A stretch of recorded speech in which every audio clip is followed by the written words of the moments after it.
हम लोग पढ़ रहे थे अपना चैप्टर स्टैटिस्टिक्स और इसके अंदर हम लोग बेसिकली ग्राफ के बारे में ही बात कर रहे हैं। पिछले वाले क्लास में आपने देखा बार ग्राफ क्या होता है। आज हम लोग और एक टाइप के बारे में पढ़ेंगे ग्राफ का, जो है आपका हिस्टोग्राम। ठीक है, बार ग्राफ और हिस्टोग्राम में ज़्यादा कुछ खास डिफरेंस नहीं है, लेकिन एक छोटा सा डिफरेंस केवल ये है कि बार ग्राफ में हम लोग जो गैप छोड़ते थे वो 1-1 सेंटीमीटर का गैप छोड़ते थे, यानी कि 1-1 बॉक्स का गैप छोड़ते थे, और हिस्टोग्राम में कोई भी गैप हम लोग छोड़ते नहीं है। ठीक है, तो हिस्टोग्राम बनता कैसे वो तो हम लोग देखेंगे ही। दो हमारे पास सवाल है, इन दोनों को हम लोग बनाएंगे, लेकिन सवालों पे आने से पहले हिस्टोग्राम में ना एक दो चीज ऐसे हैं जो कि आपको पहले समझ लेना चाहिए, तब जाके आपका क्लियरिटी इस वाले टॉपिक में खास करके ज्यादा अच्छा हो पाएगा। ठीक है, चलिए तो शुरू करते हैं कि आपको आखिर इसमें क्या नया सीखना है, थोड़ा सा उसके बारे में बात कर लेते हैं। तो चलिए थोड़ा सा 5-10 मिनट तो आपको बिल्कुल पहले यहाँ पे देखना है और समझना है कि हमारा किसके ऊपर बात हो रहा है, और यदि अभी जो हम समझाएंगे आप समझ गए ना, तो फिर ये दोनों सवाल आपके लिए कुछ नहीं है, आराम से बनेगा, जैसे हम लोग बार ग्राफ में बनाते थे वैसे बनेगा। देखा जाए तो यहाँ पे ना कुछ एग्जाम्पल हम एग्जाम्पल लेके चलते हैं आप समझिएगा। चलो यहाँ पे हम लोग एक एग्जाम्पल लेंगे, एक एग्जाम्पल लेते हैं। मान लीजिए कि आपके क्लास में ना मैथ का टेस्ट हुआ, 100 नंबर का टेस्ट हुआ मान लेते हैं। तो ऑब्वियस ये बात है कि आपके क्लास में मैथ का टेस्ट हुआ और 100 मार्क्स का टेस्ट हुआ है। चलो 100 मार्क्स छोड़ दो, 50 ले लेते हैं। 50 नहीं तो कम से कम आप 80 ले लो, 80 ले लेते हैं, 80 ठीक रहता है ना, लगभग 80 मार्क्स का टेस्ट होता है। तो आप मानिए कि आप सपोज करो कि आपके क्लास में ना मैथ का टेस्ट हुआ, वो भी 80 नंबर का हुआ। तो ऑब्वियस ही बात है हर प्रकार के बच्चे अलग अलग नंबर लाए होंगे। चलो उसके बारे में बात करते हैं। तो एक तरफ हम लोग यहाँ पे लिखेंगे हम लोग मार्क्स, और यहाँ पे हम लोग लिखेंगे नंबर ऑफ स्टूडेंट्स।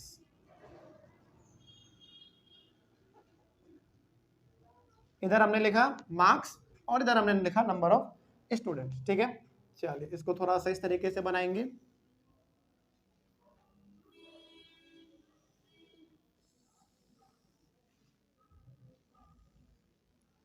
आगे बढ़ते हैं,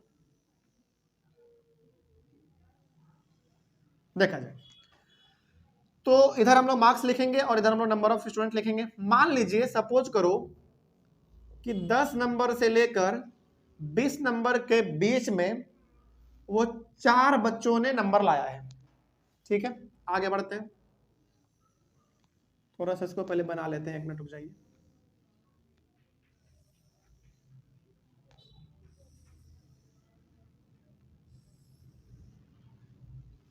हमने क्या देखा, हमने ये देखा कि आपके क्लास में मैथ का टेस्ट हुआ। चलो आप यहाँ पे लिख भी लो, मैथ का टेस्ट है, मैथ टेस्ट। आपके क्लास में मैथ का टेस्ट हुआ, कितने नंबर का, 80 नंबर का हुआ, जिसमें से 10 नंबर से लेकर 20 नंबर के बीच में कितने बच्चों का मार्क्स आया है, 4 बच्चों का आया है। ठीक है, उसके बाद और मान लेते हैं 20 नंबर से लेकर 30 नंबर के बीच में मार्क्स मान लेते हैं 2 बच्चे का आया है।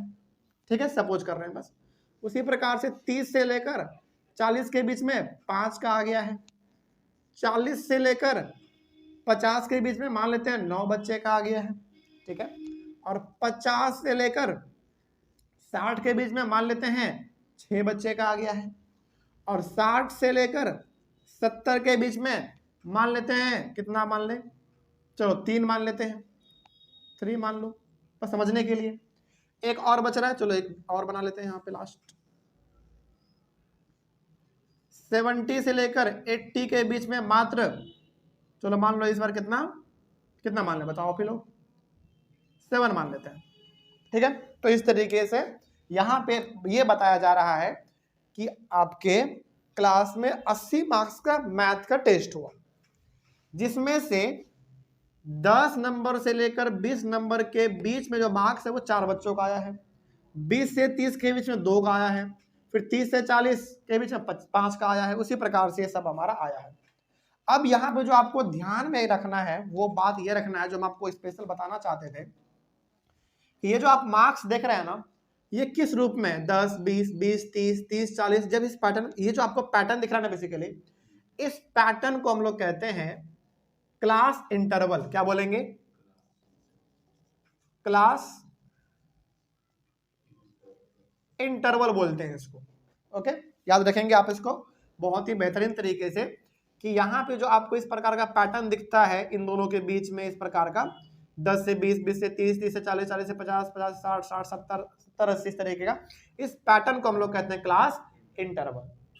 तो कई बार मार्क्स लिखा हुआ आ सकता है या फिर कई बार क्लास इंटरवल लिखा आ सकता है, उससे फर्क नहीं पड़ता। केवल आप ये देख लो कि ये वाला स्ट्रक्चर है कि नहीं, ये वाला स्ट्रक्चर है तो क्लास इंटरवल का बात करेगा। और यहाँ पे जब नंबर ऑफ स्टूडेंट देख रहे हैं इस साइड में, इसको हम लोग कहते हैं फ्रीक्वेंसी। क्या बोलेंगे इसको? फ्रीक्वेंसी, फ्रीक्वेंसी बोलेंगे इसको। तो आप इसको नंबर ऑफ स्टूडेंट बोलो या फिर आप फ्रीक्वेंसी बोलो, कोई दिक्कत नहीं। चलिए, तो इस साइड वाले को क्लास इंटरवल और इस साइड वाले को हम लोग फ्रीक्वेंसी बोलते हैं। अब एक और बात इसमें समझिए, इसमें ना आप दो टर्म देख पा रहे होंगे, एक 10 और एक 20, यानी कि सभी में दो दो देख पा रहे होंगे, एक इधर वाला और एक इधर वाला। तो इन दोनों में बताइए छोटा कौन है, 10 या 20? 10। तो इस वाले को हम लोग कहते हैं लोअर लिमिट। लोअर लिमिट क्यों लोअर लिमिट कहते हैं? क्योंकि छोटा है। और ये वाला बड़ा है जिसको क्या बोलेंगे? Upper limit. इसको अपर लिमिट बोलते हैं। तो याद रखेंगे, इसको हम लोग अपर लिमिट के नाम से जानते हैं। अपर, ये बताना जरूरी इसलिए है क्योंकि इसका इस्तेमाल हम लोग अभी इसमें करने वाले हैं। ठीक है, तो इसमें अभी आपने फिलहाल दो चीज समझा है। इस प्रकार के स्ट्रक्चर को क्लास इंटरवल कहते हैं और इधर जो लिखा रहता है उसको हम लोग फ्रीक्वेंसी बोल देते हैं। ठीक है, एग्जांपल के तौर पे हमने क्लास इंटरवल को क्या मान लिया है? मार्क्स, और फ्रीक्वेंसी को नंबर ऑफ स्टूडेंट मान लिया है। अब इसमें आप देख पा रहे होंगे हर किसी में दो दो टर्म है, एक छोटा है तो एक बड़ा है, छोटा है तो एक बड़ा है। छोटे वाले को हम लोग कहते हैं लोअर लिमिट और बड़े वाले को हम लोग कहते हैं अपर लिमिट। कोई डाउट नहीं? अच्छा, क्या आपने इसमें एक चीज गौर किया कि इस वाले में जो अपर लिमिट है दूसरे वाले में जाके वो लोअर लिमिट बन गया है। जैसे आप 10 और 20 का यदि बात करते हैं तो इस वाले में तो ये 20 हमारा क्या है? Upper limit. लेकिन वही नीचे में आ जाते हैं तो यही 20 जो कि पहले आपका अपर लिमिट था, इस वाले में वो क्या बन जाएगा? लोअर लिमिट बन जाएगा। उसी प्रकार से इन दोनों का बात करें तो 20 हमारा लोअर लिमिट हो गया, ये हमारा अपर लिमिट हो गया। अभी 30 क्या है? मतलब अपर लिमिट है। वही अगले वाले में अपर लिमिट आपका क्या बन जाएगा? लोअर लिमिट बन जाएगा। तो यहाँ पे आप एक चीज गौर कर पा रहे होंगे कि जो पहले वाले में अपर लिमिट होता है वो दूसरे वाले में लोअर लिमिट बन जाता है। तो जब भी इस प्रकार का पैटर्न दिखे इसको हम लोग कहते हैं एक्सक्लूसिव फॉर्म। क्या कहेंगे? एक्सक्लूसिव फॉर्म कहेंगे इसको। तो याद रखेंगे आप इसको, बहुत इंपॉर्टेंट था ये। तो यहाँ पे हम लिख देते हैं, ये जो आपने पढ़ा ये कौन सा फॉर्म है? एक्सक्लूसिव फॉर्म है। Exclusive form. तो ये जो हमने आपको एग्जांपल बताया, एग्जांपल किसका हो गया? एक्सक्लूसिव फॉर्म का हो गया। कोई दिक्कत नहीं इसमें। चलिए आगे बढ़ते हैं। तो अब हमारे पास एक और एग्जांपल आता है, वो भी ले लेते हैं। तो ये हो गया आपका एग्जांपल नंबर 1। एक एग्जांपल हम लोग यहाँ पे और लेंगे, एग्जांपल नंबर 2। ठीक है, चलिए इसको भी समझते हैं कि आखिर ये है क्या। इसमें भी टेबल बना लेते हैं हम लोग, बड़ा सिंपल सा। इधर लिख लेंगे मार्क्स और इधर लिख लेंगे हम लोग नंबर ऑफ स्टूडेंट्स। ठीक है, और इसको इस तरीके से बनाइए।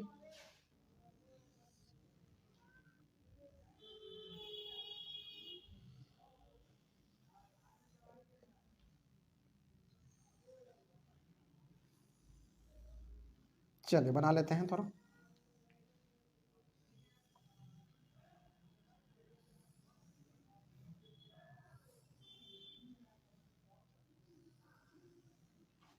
लिखते हैं, इसमें भी वही समझ लेते हैं हम लोग। 10 से 20, 21 से 30, 31 से 40, 41 से 50, 51 से 60, 61 से 70, यहाँ पे 2 और बनाना पड़ेगा,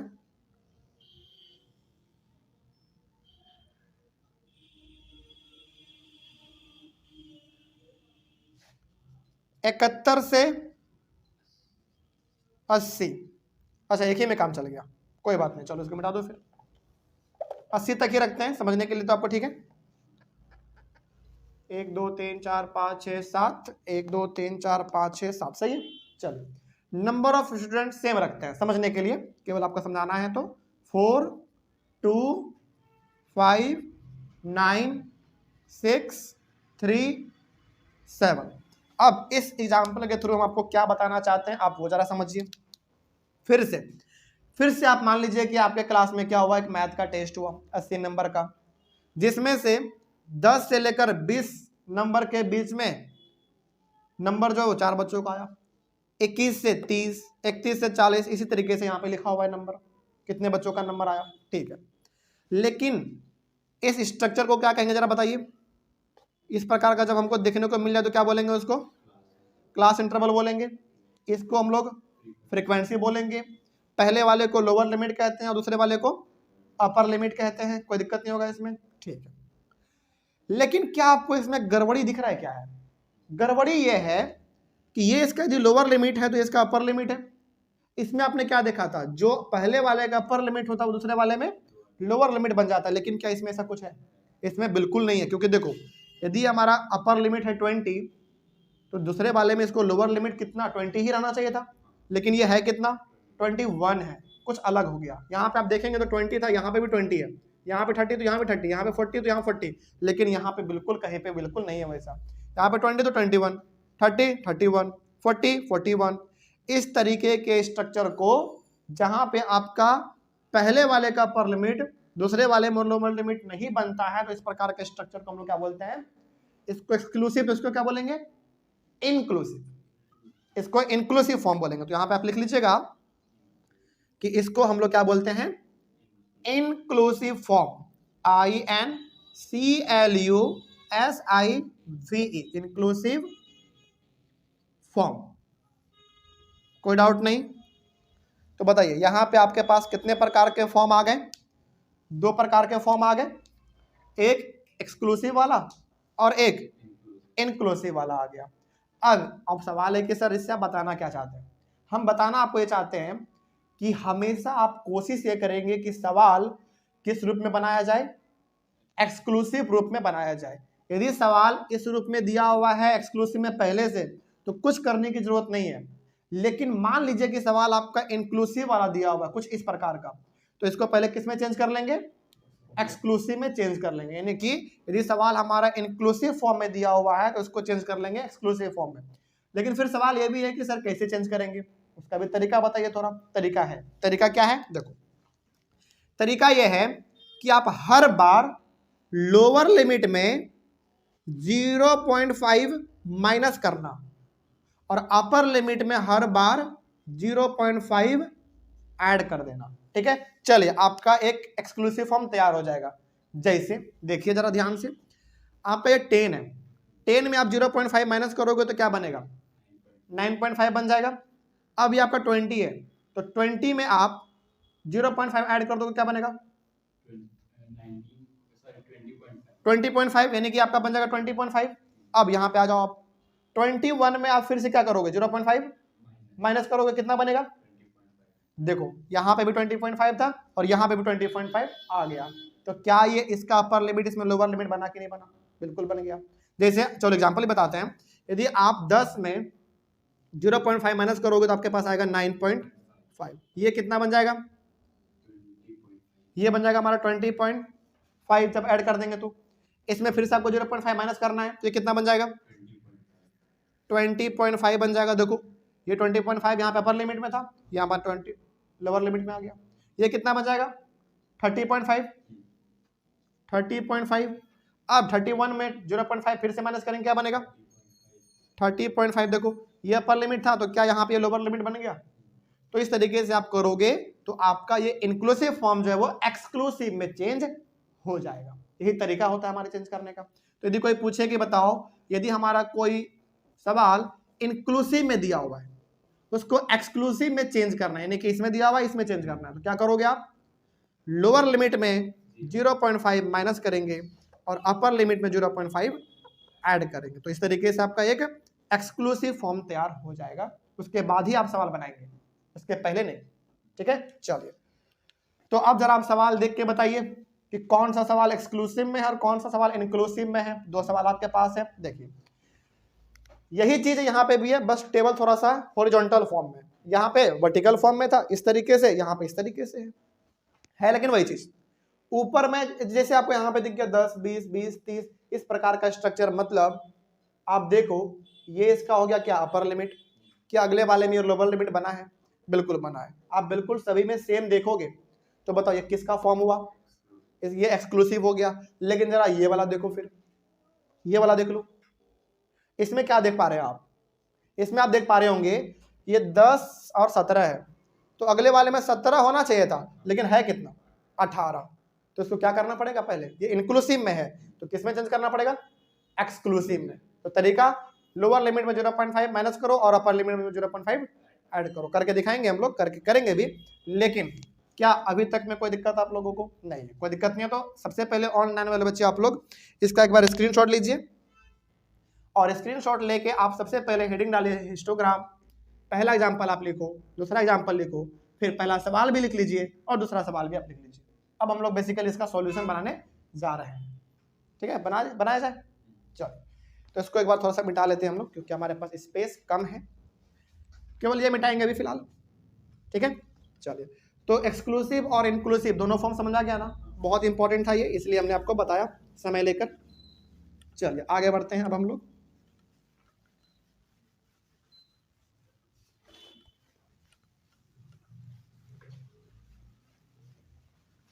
सबसे पहला सवाल आप पढ़िए एक बार, सवाल क्या कह रहा है, क्या आपको समझ में आ रहा है कि नहीं, एक बार देख लीजिए सवाल को।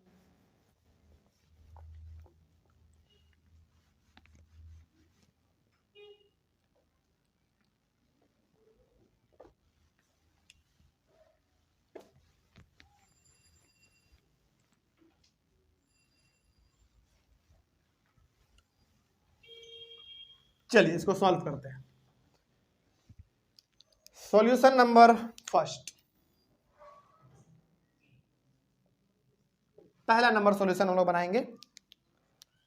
और सॉल्यूशन बनाने के लिए आपको एक्स एक्सिस और वाई एक्सिस तो खींचना ही पड़ेगा, जैसे हम लोग कल करते थे। तो यहाँ पे आप बना लीजिए एक्स एक्सिस और वाई एक्सिस।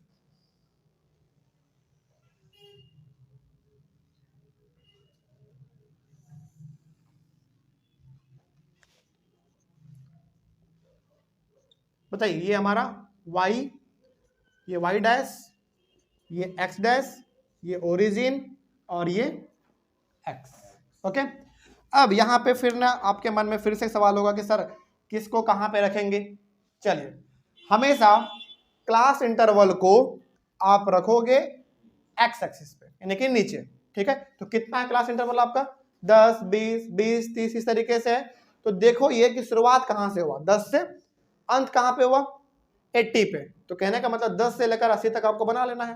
तो इस तरीके से आप बनाएंगे 10 20 30 40 50 60 70 और 80। इधर आपने क्या लिखा है वो लिख लो, मार्क्स लिखा आपने इधर। और नंबर ऑफ स्टूडेंट, अच्छा बताइए आपने अभी तुरंत पढ़ा, मार्क्स को आपने क्या नाम दिया बताओ, क्लास इंटरवल। इसको आपने कहा ये हमारा क्लास इंटरवल कहलाता है। तो फिर ये नंबर ऑफ स्टूडेंट क्या कहलाएगा, फ्रीक्वेंसी कहलाएगा। बिल्कुल सही, तो ये हमारा फ्रीक्वेंसी है। बस हो गया। चलिए तो आप नंबर ऑफ स्टूडेंट को कहां पे लिखेंगे, वाई एक्सिस पे। तो थोड़ा सा तिरछा करके लिखना पड़ता है, तो आप इसको तिरछा करके थोड़ा लिखेंगे, नंबर ऑफ स्टूडेंट्स। इधर है हमारा नंबर ऑफ स्टूडेंट। चलिए अब फिर से आप कल वाला क्लास याद करो, हमने आपको एक चीज बताया था कि किस तरह आप स्केल लोगे। जैसे यहां पे आप ध्यान से देखेंगे, इसको तो आपने रिप्रेजेंट कर दिया, इसमें कोई दिक्कत नहीं है। इसमें जरा देखो 12 उठपटांग है, 7 है, 11 9 13 16, फिर 14 और सॉरी 4 और फिर 2, इस तरीके का है। तो इसको स्केल पे कैसे लिखा जाए? हालांकि वैल्यू बहुत छोटा है, उतना बड़ा वैल्यू नहीं है, तो आप एक बॉक्स को एक भी यहाँ पे मान सकते हैं, क्योंकि वैल्यू कितना है, हाईएस्ट 16 तक है, और ग्राफ में 16 तक तो जगह रहता ही है, 16 बॉक्स तो है, उतना तो रहता ही है। तो आप वैल्यू छोटा है इसलिए आप यहाँ पे एक एक वैल्यू मान सकते हैं, ठीक है। तो हम लोग भी एक एक ही मान लेते हैं। चलिए, तो हम लोग मान लेते हैं इसको 1 2 3 3 है, 4 5 6 7 8 9 10 11 12, इसको आगे बढ़ाना पड़ेगा, बढ़ा सकते हैं क्योंकि बड़ा वैल्यू नहीं है, आराम से हो जाएगा। चलिए 1 मिनट।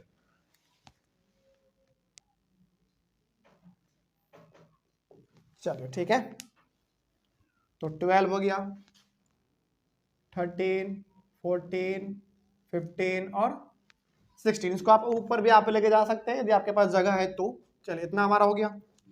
अब इसमें आप ये देखो कि कितने मार्क्स के बीच में कितने नंबर का आ रहा है, देखा जाए। 10 से 20 मार्क्स के बीच में जो है ना मार्क्स 7 बच्चों का आ रहा है।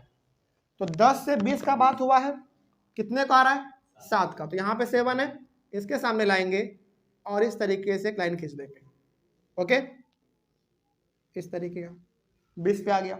ये बता रहा है कि 10 से 20 के बीच में मार्क्स जो है वो 7 बच्चों का आ रहा है, बिल्कुल सही। अब 20 से 30 कितने बच्चों का आ रहा है, 11 बच्चों का। तो 11 कहाँ है आपका, यहाँ पे है, और यहीं से बनाएंगे, याद रखिएगा, क्योंकि उसमें हर चीज हमारा एक साथ चलता है। तो यहां से ऐसे करेंगे। क्या आपको इसमें एक चीज यूनिक दिखा, इसमें हम लोग गैप नहीं छोड़ते हैं, इसमें लगातार बनता है। फिर 30 से 40 कितने बच्चों का आ रहा है, 9 बच्चों का आ रहा है। तो 9 कहाँ है हमारा, यहाँ पे है, तो लगभग यहां से ऐसे कर लेंगे। तो ये बता रहा है कि 30 से 40 कितने बच्चों का मार्क्स आया है, 9 बच्चों का आया है। उसी प्रकार से 40 से 50 कितने का आया है, 13 बच्चों का। तो 13 कहाँ है, 13 यहाँ है।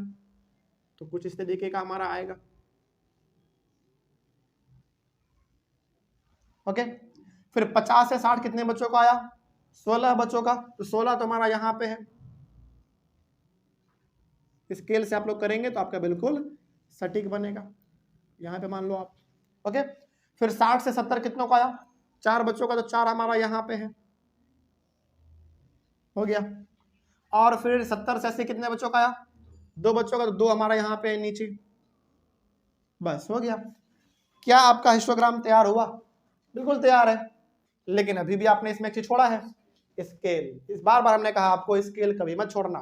तो स्केल यहाँ पे आपको लिखना पड़ेगा, लिखेंगे आप लोग स्केल 1 सेंटीमीटर इक्वल्स टू, क्या लिखेंगे आप, 1 सेंटीमीटर को आपने क्या माना है, 1 सेंटीमीटर मतलब एक छोटा सा बॉक्स, एक स्टूडेंट माना आपने। तो 1 सेंटीमीटर इक्वल्स टू 1 स्टूडेंट।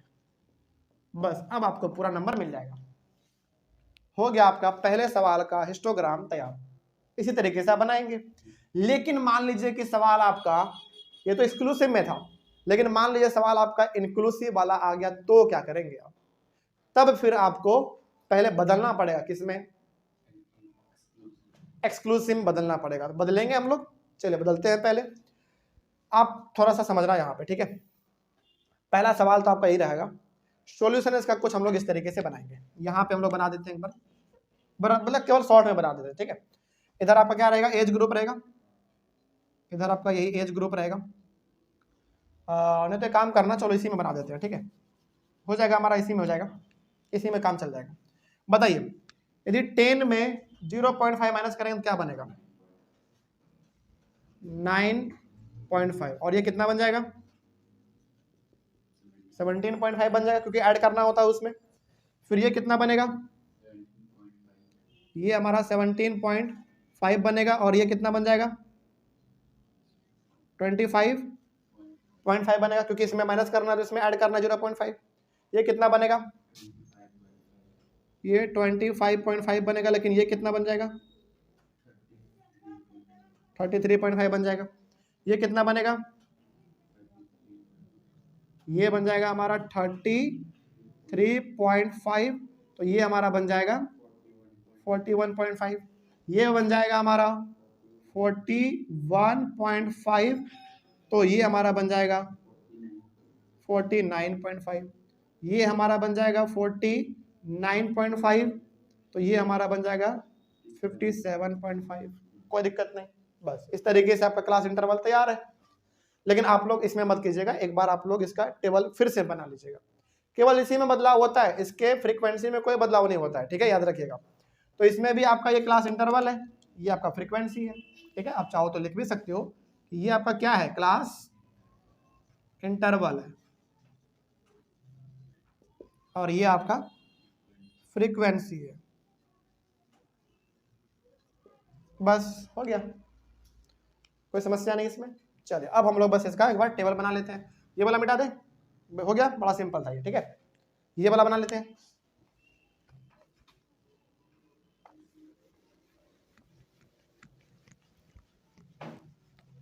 तो आपने बार ग्राफ और हिस्टोग्राम में क्या डिफरेंस देखा? डिफरेंस केवल ये है कि इसमें आपको गैप नहीं छोड़ना है, उसमें हम लोग गैप छोड़ते थे, है ना, 1 सेंटीमीटर का। चलिए सॉल्यूशन नंबर 2 हम लोग तैयार करते हैं। देखा जाए सॉल्यूशन नंबर 2। इसमें भी एक्स एक्सिस वाई एक्सिस तो बनाना ही पड़ेगा आपको, तो बना लेते हैं।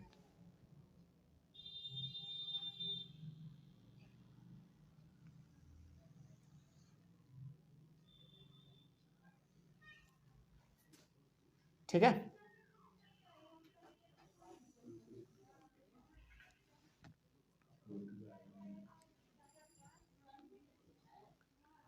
ये है आपका y,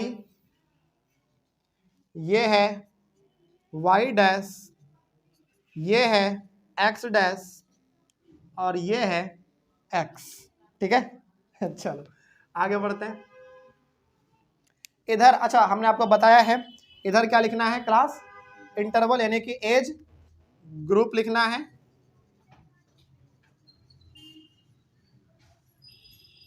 एज ग्रुप इधर रहेगा। आगे बढ़ते हैं। आप एज ग्रुप ईयर्स में है वो भी लिख सकते हैं, फिर एज ग्रुप के बाद लिख दो, काम चल जाएगा आपका, ठीक है। अगला नंबर ऑफ फीमेल्स, और ये वाला आपका इधर लिखाएगा, नंबर ऑफ फीमेल्स इधर।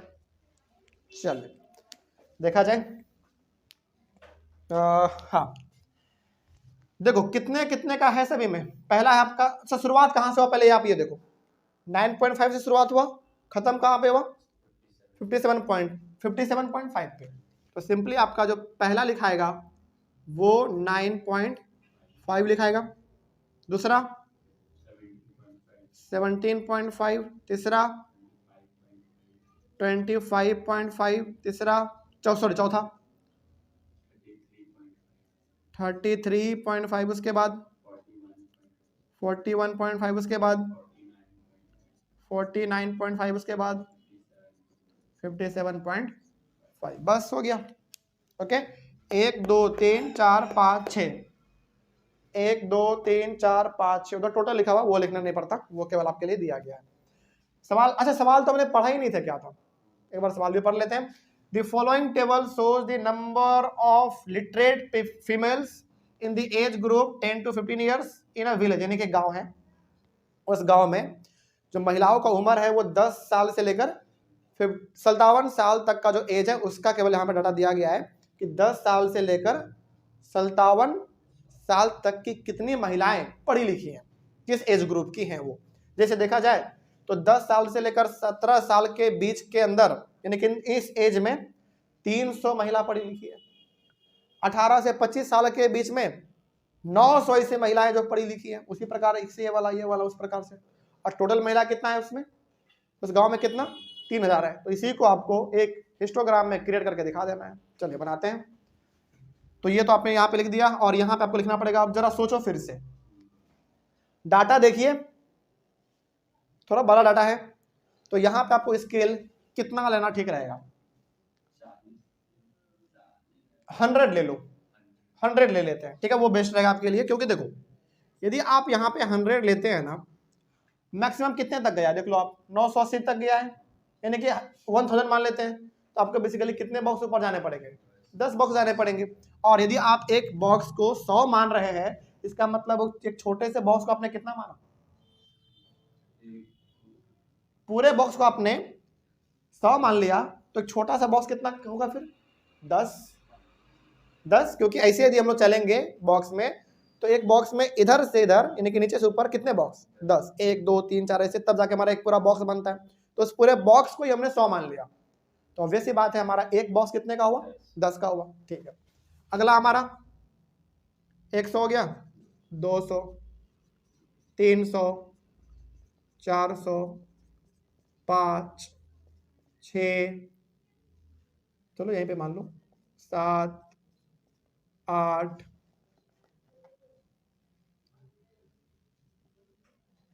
900 और यहाँ पे 1000। ठीक है, चलिए बस हो गया।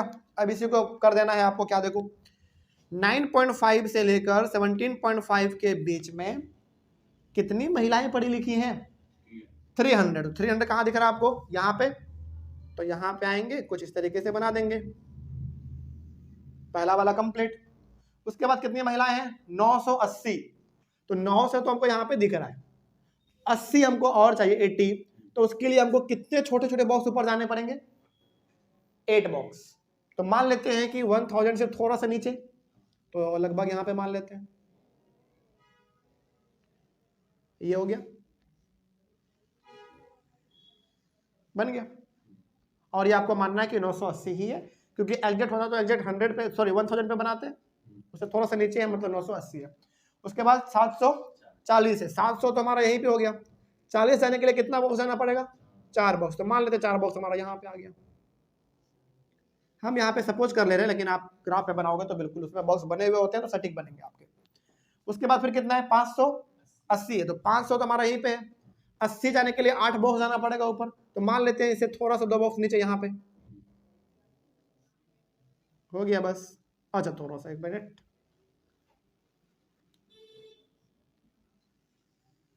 हो गया।